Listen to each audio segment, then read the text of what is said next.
Ya. Baik ya, selamat pagi buat kawan-kawan semua. Jadi hari ini kami diundang ya oleh para senior-senior dari Universitas DKI ini.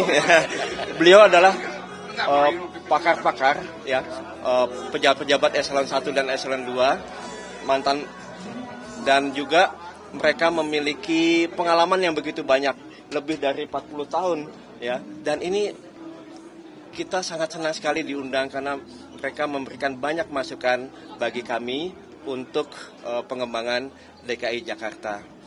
Jadi kalau boleh nanti sering-sering Pak.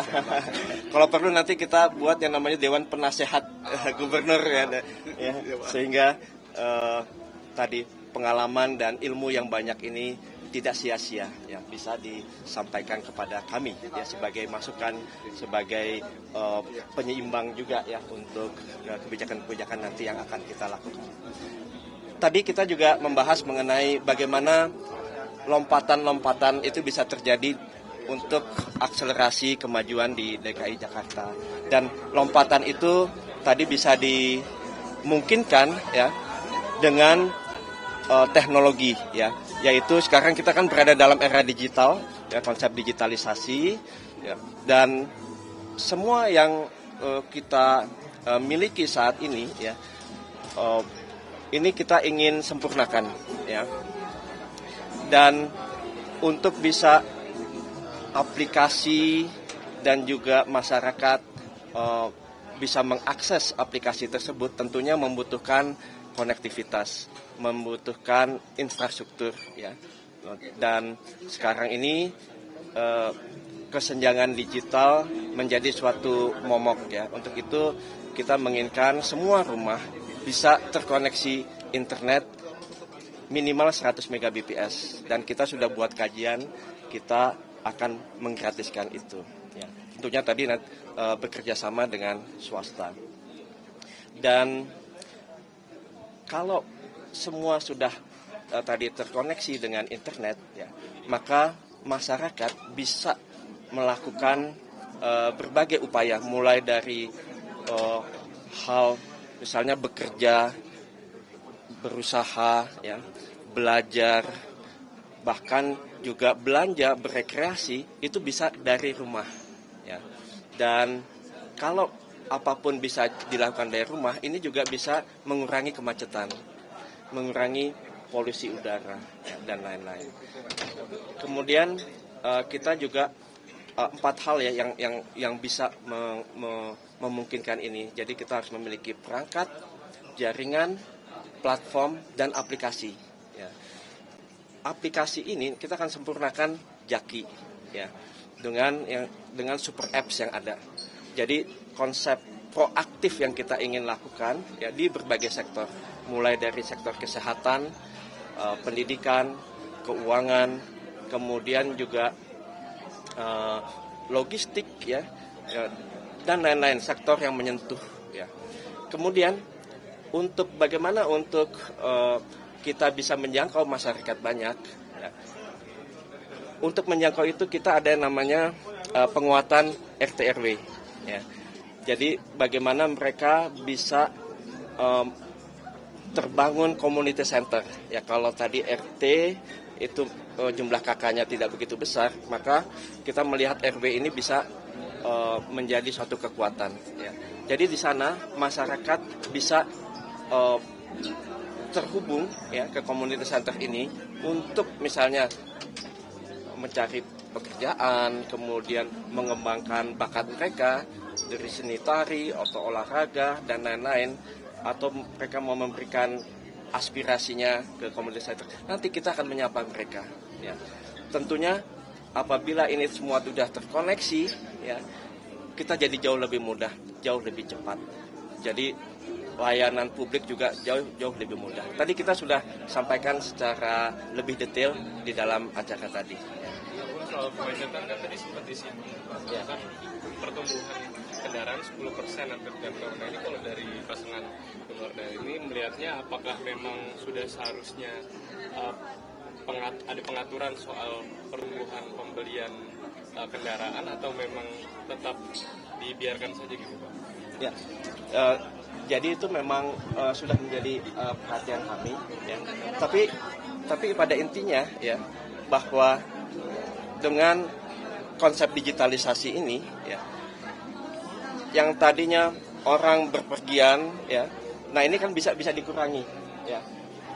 Dan dengan dikurangi ini diharapkan ini juga bisa menjadi faktor pengurang kemacetan di jalan. Ya.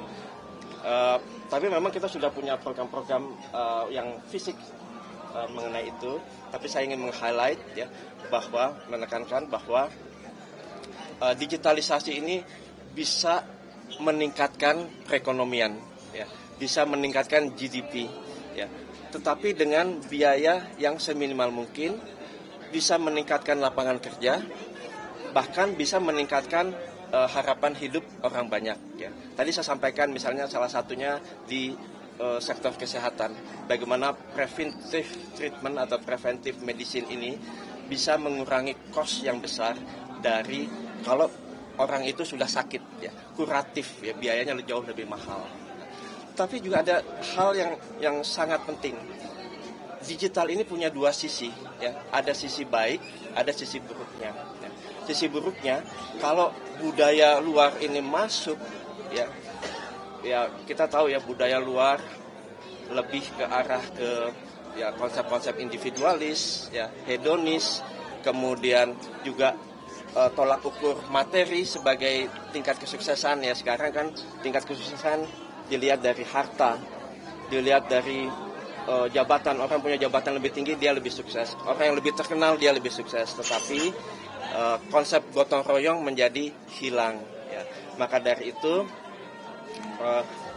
kalau misalnya tadi community center ini bisa dimanfaatkan untuk membuat konten sebanyak mungkin, ya, konten-konten seni, ya apapun bentuknya. Nah ini bisa nanti konten ini merambah ke global, ya.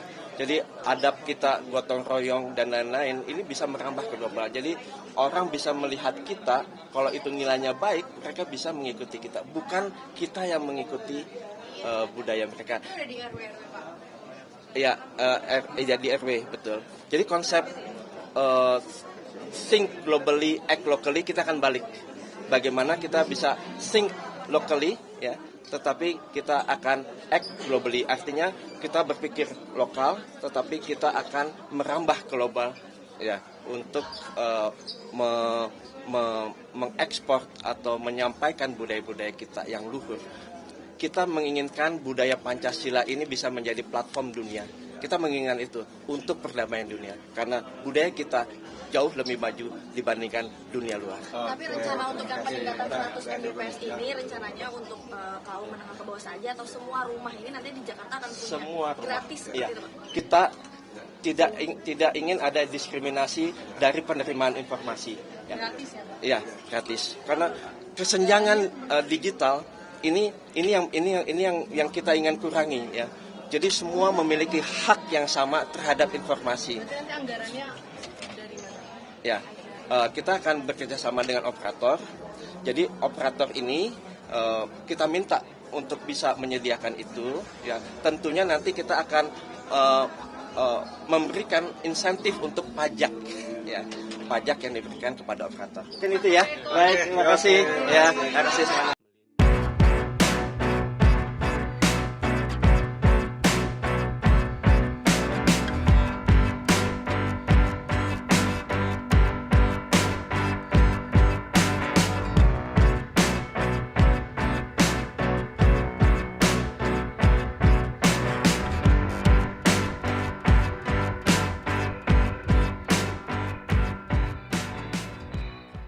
Junjung tinggi prinsip jurnalisme dalam setiap tayangan terbaiknya. Menghadirkan berita bernilai sebagai referensi. Gelar bicara yang tajam. Tidak, ini kan kebohongan, Dok. Mengupas fakta demi fakta dan mendorong pencarian solusi. Serta investigasi yang mengungkap kebenaran. Rosi, Satu Meja, The Forum, Sapa Indonesia Malam. Nilu, ikuti semuanya bersama Kompas TV.